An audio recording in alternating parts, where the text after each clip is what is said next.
안녕하세요. 깨달은 성경 말씀에 기쁨과 감동을 전하고 함께 맛보는 아하 바이블을 진행하는 이동혁 목사입니다. 오늘도 말씀을 통해 아하 이 감동을 함께 맛보는 시간이 되시기 바랍니다. 강의를 시작하면서 같이 한번 외쳐볼까요? 아하! 오늘은 제9강입니다. 저는 9강을 시작하면서 왜 하나님은 선악과를 만드셨을까? 이 질문을 가지고 생명나무와 선악을 알게 하는 나무이러한 의미를 살펴보는 과정 속에 이 질문에 대해서 답을 얻고자 합니다. 먼저 생명나무와 선악을 알게 하는 나무의 의미에 대해서 살펴보겠습니다. 창세기 2장 9절은 여호와 하나님이 그 땅에서 보기에 아름답고 먹기에 좋은 나무가 나게 하시니 동산 가운데에는 생명나무와 선악을 알게 하는 나무도 있더라 말씀하고 있습니다. 생명나무와 선악을 알게 하는 나무의 의미는 기존 선행 강의에서 다룬 내용에 대한 이해가 요구되고 있습니다. 4강과 7강, 8강을 참고해 주시기 바랍니다. 간략하게 내용을 설명드리면 4강 인간 창조의 목적과 사명에서는 인간 창조의 목적은 하나님의 창조물들을 창조 질서에 따라 잘 다스리고 하나님께 감사 찬송과 영광을 돌려드리려는 것이라 말씀을 드렸습니다. 사명은 무엇이었습니까? 땅에 충만하라, 땅을 정복하라, 모든 생물을 다스리라 이러한 명령을 사명으로 받았습니다. 7강에서는 인간 창조의 재진술과 에덴 동산에서 에덴 동산의 의미, 에덴 동산의 구조, 에덴 동산의 모형적 의미에 대해서 말씀드렸고요. 8강, 지난번 강의죠. 아담의 역할에서는 아담의 의미, 아담의 역할, 경작하며 지키는 왕같은 제사장이라 여기까지 말씀을 드렸습니다. 이제 생명나무와 선악을 알게 하는 나무의 의미에 대해서 구체적으로 살펴보겠습니다. 창세기 2장 9절 여호와 하나님이 그 땅에서 보기에 아름답고 먹기에 좋은 나무가 나게 하시니 동산 가운데에는 생명나무와 선악을 알게 하는 나무도 있더라 말씀하고 있습니다. 하나님이 그 땅에서 보기에 아름답고 먹기에 좋은 나무가 나게 하셨습니다. 이것은 에덴 동산은 아담이 모든 것을 누리고 기쁨과 즐거움을 누릴 수 있는 최고의 환경이었다. 이걸 의미한다고 말씀을 드렸습니다. 동산 가운데, 동산에서 가장 깊숙한 곳, 정중앙이죠. 항상 하나님의 말씀을 기억하고 마음의 중앙에 하나님을 왕으로 모시고 살라 이러한 의미라고 말씀을 드렸습니다. 생명나무와 선악을 알게 하는 나무가 있었다. 무슨 의미일까요? 두 나무가 같이 있었다는 것이죠. 두 나무를 따로 떼어서 생각하면 안 된다는 것입니다. 사람들이 이걸 잊고서 간혹 왜 하나님은 선악과를 만드셨을까? 이런 질문들을 많이 하게 됩니다. 그런데요, 이 질문은 그 전제가 잘못되었어요. 왜 그럴까요? 두 나무가 같이 있었는데 생명나무는 뚝 떼어놓고 선악을 알게 하는 나무가 있었다. 선악과만. 왜 그래서 하나님이 선악과만 만드셨어요? 선악과를 따먹은 책임을 누구에게 돌리는 것입니까? 하나님께 돌리려는 이런 불순한 의도가 있는 거예요. 그래서 왜 하나님이 선악과를 만드셨을까? 이렇게 질문하는 것이 아니라 왜 하나님은 생명나무와 선악을 알게 하는 나무를 두게 하셨을까? 만드셨을까? 이렇게 질문을 해야 제대로 된 질문이죠. 자, 순서상 생명나무가 먼저입니다. 이건 무엇을 의미할까요? 하나님은 인간을 영원한 생명을 지닌 존재로 창조하셨고 그리고 이 영원한 생명을 잃지 않고 살도록 하기 위해서 생명나무와 선악을 알게 하는 나무를 두신 것이다. 이렇게 우리가 생각할 수 있는 것이죠. 자, 생명나무와 선악을 알게 하는 나무의 의미에 대해서 살펴보고 있습니다. 자, 그러면 생명나무의 의미는 무엇일까요? 에덴 동산에 실제했던 영생과 축복의 상징물입니다. 하나님이 주신 선악과 명령을 지키며 순종하면 영원한 생명을 잃지 않고 누릴 수 있다는 것을 상징하고 있는 것이죠. 루터는 인간이 생명나무 실과를 따먹으면 인간의 육적 생명을 강건케 함으로써 삶을 영존시키는 특별한 나무다 이렇게 주장했습니다. 3장 22절에서 아담과 하와를 에덴 동산에서 추방하면서 생명나무 열매를 따먹고 영생할까 하노라 하신 점, 요한계시록 2장 7절과 22장 2절에서 다시 생명나무 실과를 먹는 것이 허용된다는 점을 근거로 제시하고 있습니다. 그러나 이에 비해서 칼빈은 상징적 의미에서 성내전적 역할을 하는 나무다. 인간이 이것을 따먹을 때마다 생명의 근원 되신 창조주 하나님을 기억하고 그 은혜에 감사 순종하도록 하는 징표다 이렇게 주장했습니다. 어거스틴은 생명나무는 예수 그리스도라고 했습니다. 자, 인간이 선악과를 먹기 전 생명나무 실과를 먹었는지는 우리가 정확하게 알 수 없습니다. 불분명합니다. 그러나 창세기 3장 22절 하나님께서 아담과 하와를 에덴 동산에서 쫓아내실 때를 보게 되면 생명나무를 먹지 않았다는 것을 우리가 알 수가 있습니다. 이를 종합해 보면 생명나무 실과는 상징적인 의미, 성내전적인 의미로 해석하는 것이 타당하다 이렇게 우리가 생각할 수 있는 것이죠.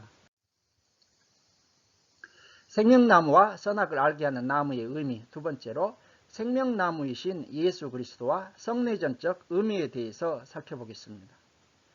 예수님은 생명이 되시죠. 그래서 예수를 믿으면 생명이 우리 안에 들어오십니다. 제가 예전에 강의하면서 예수 그리스도가 하나님의 형상이라고 해서 예수님을 믿으면 하나님의 형상이 우리 안에 들어오셔서 회복된다 이렇게 말씀드린 적이 있지 않습니까? 예수님은 생명이시기 때문에 예수를 믿으면 영원한 생명이 우리 안에 들어오시는 것이죠. 그래서 우리가 영원한 생명을 누릴 수 있게 되는 것입니다. 누리는 것입니다. 성찬식은 성례전적인 의미에서 생명나무처럼 영원한 생명을 상징합니다. 우리가 성찬식을 행할 때마다 영원한 생명을 주신 예수 그리스도의 십자가 은혜를 기억하고 우리에게 생명 주심을 감사하는 것, 이게 성찬식의 의미이지 않습니까? 요한복음 11장 25절, 나는 부활이요 생명이니 나를 믿는 자는 죽어도 살겠고 무릇 살아서 나를 믿는 자는 영원히 죽지 아니하리니. 요한복음 14장 6절, 내가 곧 길이요 진리요 생명이니. 예수님이 생명이시라는 것이죠. 자, 요한복음 6장 35절, 나는 생명의 떡이니 내게 오는 자는 결코 줄이지 아니할 터이요 나를 믿는 자는 영원히 목마르지 아니하리라. 6장 51절, 나는 하늘에서 내려온 살아있는 떡이니 사람이 이 떡을 먹으면 영생하리라. 내가 줄 떡은 곧 세상의 생명을 위한 내 살이니라 하시니라. 54절, 내 살을 먹고 내 피를 마시는 자는 영생을 가졌고 마지막 날에 내가 그를 다시 살리리라. 예수 그리스도는 생명이시고 예수 그리스도를 우리가 믿음으로 믿고 고백할 때 우리가 영원한 생명을 누리게 되는데, 바로 성찬식이 예수 그리스도를 우리가 먹는다고, 예수님을 먹을 수는 없잖아요. 그러나 예수님이 성찬식을 통해서 그 성찬 떡과 그 다음에 포도주를 통해서 예수님의 살과 피를 우리가 먹는 그것의 상징적인 의미가 있다. 이것을 성찬식에서 설명하고 있습니다. 생명나무와 선악을 알게 하는 나무의 의미에 대해서 살펴보고 있습니다. 세 번째로, 그러면 선악을 알게 하는 나무의 의미는 무엇일까요? 에덴 동산에 실제했던 선과 악을 알게 하는 나무, 선악과이죠.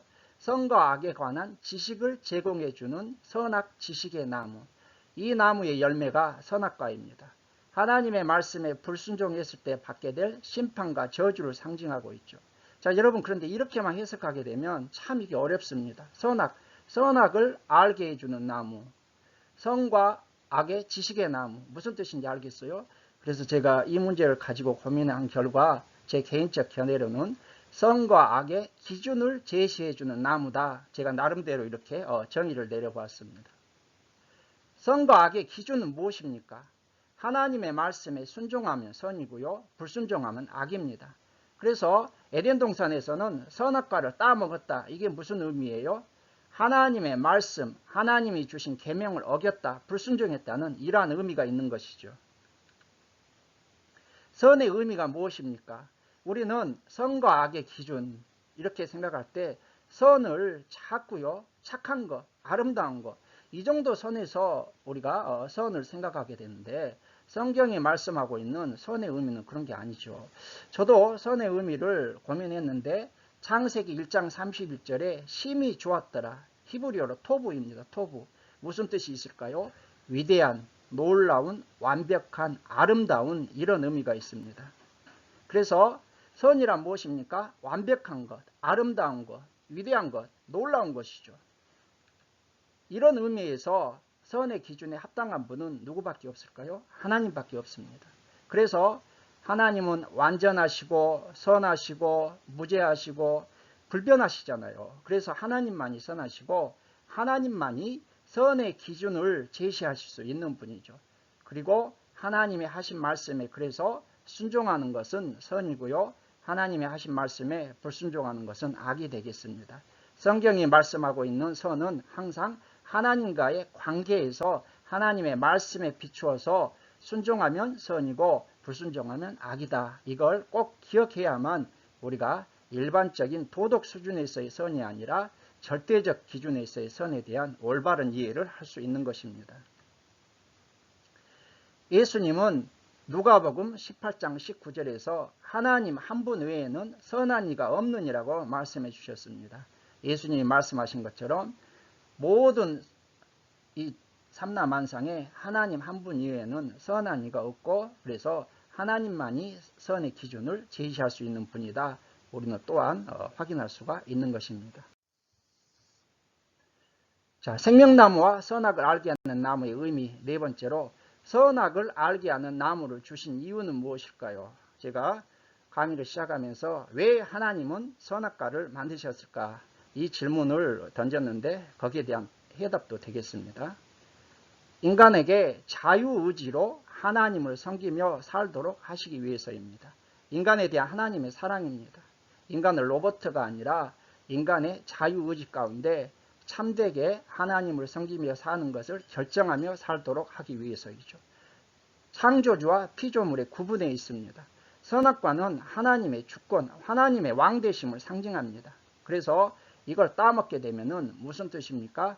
하나님의 주권을, 하나님의 왕되심을 거부하고 인간 자기가 주권 노릇하겠다, 내가 왕이다, 이런 마음의 자세를 거기에 표현하고 있는 것이죠. 그래서 창조주와 피조물의 구분에 있고요. 선악과는 아담의 순종 여부를 시험하는 언약입니다. 그래서 우리가 이 선악과를 따먹는 것, 이것을 행위 언약이다, 금지 명령이다, 금지 명령이다, 신학적으로 이렇게 부르고 있습니다.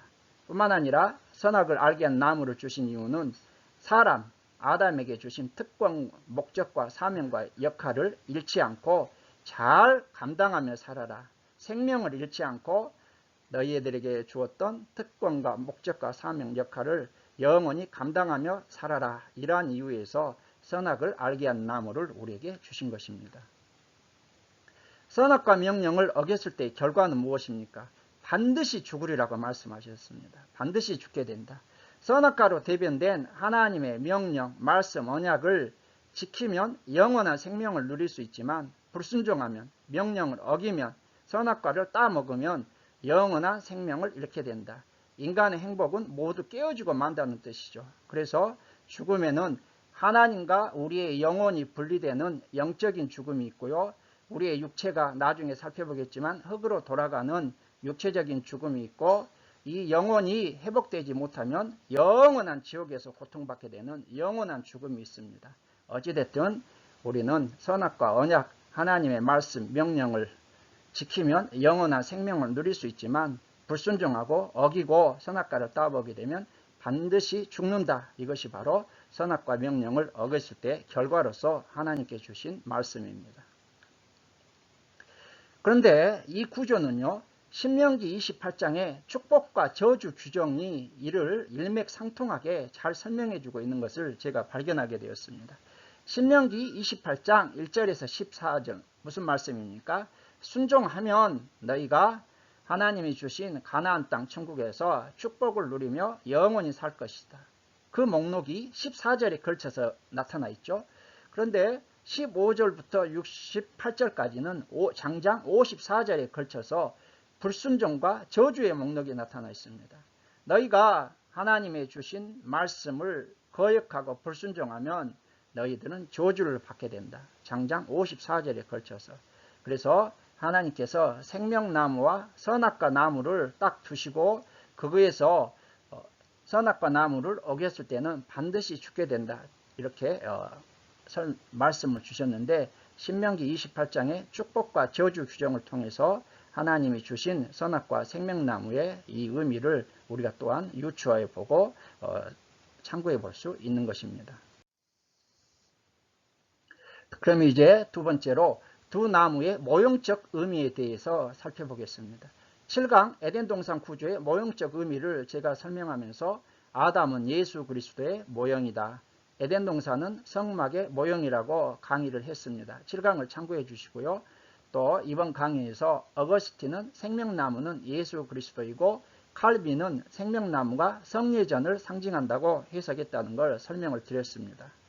자, 생명나무와 선악을 알게 하는 나무가 있었던 동산 가운데는 성막과 관련되어 지성소라고 우리가 생각해 볼 수 있습니다. 지성소에는 뭐가 있을까요? 법궤가 있습니다. 법궤 안에는 십계명의 두 돌판이 들어있죠. 물론 여기에 만나가 들어있는 항아리도 있고 뭐 또 나중에 아론의 쌍난 지팡이도 있지만 그러나 법궤 안에는 대표적으로 십계명의 두 돌판이 들어있는 것, 이게 대표적이죠. 자, 그리고 법궤 뚜껑을 닫으면요, 그 위에 두 그룹 천사가 양 날개를 펴고 마주보고 있습니다. 법궤 위 뚜껑과 천사의 날개 아래 공간이 있는데 이를 속죄소, 시운소, 시운자라고 부릅니다. 대제사장이 1년에 한 번씩 들어가 피를 뿌리면 하나님께서 이스라엘 백성들의 죄를 용서해 주십니다. 죄를 속해 주신다, 용서해 주신다, 이러한 뜻에서 용서해 주시고 속죄해 주시는 장소, 속죄소, 죄 용서의 은혜를 베풀어 주시는 곳이란 뜻에서 시운소, 시운자, 은혜의 자리란 뜻이죠. 이러한 시운소, 시운자라 부르고요. 하나님은 속죄소, 시운소, 시운자 같은 얘기죠. 이곳에 임재하시고 이곳에서 모세와 만나고 말씀하신다고 출애굽기 25장 10절과 22절을 통해서 이 지성소 안에 있는 여러 가지 십계명과 법궤와 그리고 속죄소 그리고 이곳의 역할에 대해서 말씀해 주셨습니다. 두 나무의 모형적 의미 세 번째로, 그런데 히브리서를 보게 되면 성막에서 행해지는 모든 예물과 제사 제도는 예수 그리스도의 모형과 그림자다. 히브리서 8장 5절에서 말씀하고 있고요. 율법도 장차올 좋은 일의 그림자일 뿐 참 형상이 아니다고 히브리서 10장 1절에서 말씀하고 있습니다. 또한 예수 그리스도가 대제사장으로 오사 자기 피로 영원한 속죄를 이루사 단번에 성소에 들어가셨다고 히브리서 9장 11절과 12절에서 말씀하고 있습니다. 그래서 이러한 신약성경과 히브리서의 이러한 해석을 통해서 우리가 알 수 있는 것은 구약에서 행해지는 그러한 모든 율법과 그 다음에 제사 제도 그리고 성막 성전 이러한 것들은 예수 그리스도의 모형이고 예수 그리스도께서 오셔서 이루실 구원 십자가 구원 사역에 대한 것들을 모형적으로 보여주고 있는 그림자라는 것이죠. 이를 종합해보면 에덴 동산 두 나무가 있는 동산 중앙은요, 성막의 지성소이며 두 나무는 법궤와 시운소, 율법과 복음의 관계를 의미한다고 이렇게 우리가 모형론적인 의미에서 복음적 관점에서 생각해 볼 수 있습니다. 자, 그래서 생명나무는 뭘까요? 예수 그리스도. 그리고 시운소, 복음이다. 이렇게 우리가 생각해 볼 수 있고요. 선악을 알게 하는 나무는 법궤, 율법이라고 이렇게 모형적, 농적 의미에서 생각해 볼 수 있는 것입니다. 두 나무의 삶에서의 의미를 살펴보겠습니다. 로마서 7장 21절부터 8장 2절.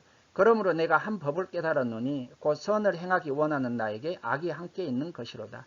내 속사람으로는 하나님의 법을 즐거워하되 내 지체 속에서 한 다른 법이 내 마음의 법과 싸워 내 지체 속에 있는 죄의 법으로 나를 사로잡는 것을 보는도다. 오라 나는 공고한 사람이로다. 이 사망의 몸에서 누가 나를 건져내랴. 우리 주 예수 그리스도로 말미암아 하나님께 감사하리로다. 그런즉 내 자신이 마음으로는 하나님의 법을 육신으로는 죄의 법을 섬기노라. 그러므로 이제 그리스도 예수 안에 있는 자에게는 결코 정죄함이 없나니 이는 그리스도 예수 안에 있는 생명의 성령의 법이 죄와 사망의 법에서 너를 해방하였음이라. 아멘. 바울 사도는 자신의 안에서 일어나는 내적 갈등을 통해 그 원인과 해결책을 알려주고 있습니다. 율법은 그리스도인이 성화를 위하여 극복해야 될 죄가 무엇인지 알려주고 있죠. 그래서 로마서 7장 7절에서 13절에서 이걸 율법의 그러한 죄가 무엇인지 알려주는 역할을 설명하고 있고요. 자, 바울은 이것을 알면서도 육신의 연약함으로 율법의 요구와 반대되는 악을 계속해가는 그러한 측면이 자신의 내면 안에 있는 모습을 보면서 탄식하고 있는 것이죠. 오라 나는 공고한 사람이로다 이렇게 탄식하고 있는 것이죠. 자, 이것을 제가 뭐 단어적인 의미나 아니면 이 본문에 대한 것을 구체적으로 설명하지는 않고요. 지금 다루고 있는 주제가 선악과와 생명나무니까 두 나무에서의 우리 삶에서의 의미와 관련되어서 그 의미를 한번 적용해 보겠습니다. 우리 자유의지는 마음속에서 계속해서 갈등을 일으킵니다. 에덴 동산에서 아담처럼 생명나무를 택할 것인지 선악과를 따먹고 죽음의 길, 죄와 사망의 길을 갈 것인지 갈등하고 있는 것이죠. 속사람, 선한 일을 하고 싶어하는 속사람은 하나님의 법을 택하고 싶어하지만 우리는 타락해서 부패한 마음, 우리의 육신의 생각은 죄의 법을 택하라고 요구하고 갈등하고 있습니다. 그래서 오늘날 예수님을 믿고 하나님의 자녀된 우리 성도들 안에서도 에덴 동산에서처럼 여전히 생명나무와 선악을 알게 하는 나무는 우리 마음속에서 어떤 삶을 살 것인가에 대한 성화의 관점에서 갈등 속에서 존재하고 있다는 것입니다. 자, 이러한 내적 갈등에서 승리하는 비결이 무엇일까요? 우리의 마음의 중앙에 항상 하나님, 예수 그리스도를 왕으로 모시고 하나님의 말씀에 순종하며 사는 것입니다. 이걸 잃어버리는 순간 우리는 우리의 육신의 길을 선택하고 갈 수밖에 없는 것이죠. 두 번째로 성령의 인도함을 따라 살아야 된다. 성령 충만한 삶입니다. 그리스도 예수 안에 있는 생명의 성령의 법이 죄와 사망의 법에서 우리를 해방했다고 로마서 8장 2절은 말씀하고 있고요. 육신의 생각은 하나님과 원수가 되는 사망이나 영의 생각은 생명과 평안이다. 로마서 8장 6절이 말씀합니다. 우리 속에 하나님의 영이 거하면 육신에 있지 아니하고 영에 있고 하나님의 영으로 인도함을 받게 된다. 로마서 8장 9절에서 14절에 말씀하고 있습니다. 자, 그러므로 우리는 성령 충만한 가운데 육신의 생각을 죽이고 성령의 인도함으로 생명의 길을 가야 한다는 것입니다. 이것이 바로 우리 마음속에서 내적 갈등을 이기고 선악과가 아닌 생명나무를 선택하는 비결이고 우리가 우리의 성화와 관련된 우리의 삶 가운데서 생명나무의 길을 선택하는 그러한 삶이다. 이렇게 적용해 봅니다. 자, 여러분 오늘 저는 제 9강을 시작하면서 왜 하나님은 선악과를 만드셨을까? 이러한 질문을 드렸었습니다. 이 질문에 대한 해답을 얻으셨습니까? 어떻게 대답할 수 있다고요? 하나님은 선악과만 만드신 것이 아니라 생명나무와 선악과를 같이 두셨다는 것입니다. 그래서 왜 하나님은 선악과를 만드셨어요? 이렇게 질문하는 것은 하나님이 왜 선악과를 만드셔서 우리를 이렇게 죄짓게 만드셨습니까? 하나님께 책임을 돌리는 그러한 질문이라고 했죠. 하나님은 선악과만 두시는 것이 아니라 생명나무와 선악과를 같이 만드시고 두신 것이죠. 그 이유가 무엇일까요? 하나님의 말씀에 순종함으로 선악과를 따먹지 않는 것이죠. 하나님 말씀에 순종함으로 하나님이 주신 생명을 잃지 말고 인간 창조의 목적과 사명을 잘 감당하며 살게 하시려는 하나님의 사랑의 표현 때문이다. 이렇게 말씀드리고 싶습니다. 자, 여러분 이렇게 해서 오늘 제 9강을 마치고요. 제 10강에서는 이제 왜 하나님께서 하와를 아담의 갈비뼈로 만드셨을까? 결혼과 교회의 비밀에 대한 것에 대해서 한번 살펴보도록 하겠습니다. 오늘 제 9강을 시청해 주신 여러분들께 감사를 드리고 제 10강에서 찾아뵙도록 하겠습니다. 감사합니다.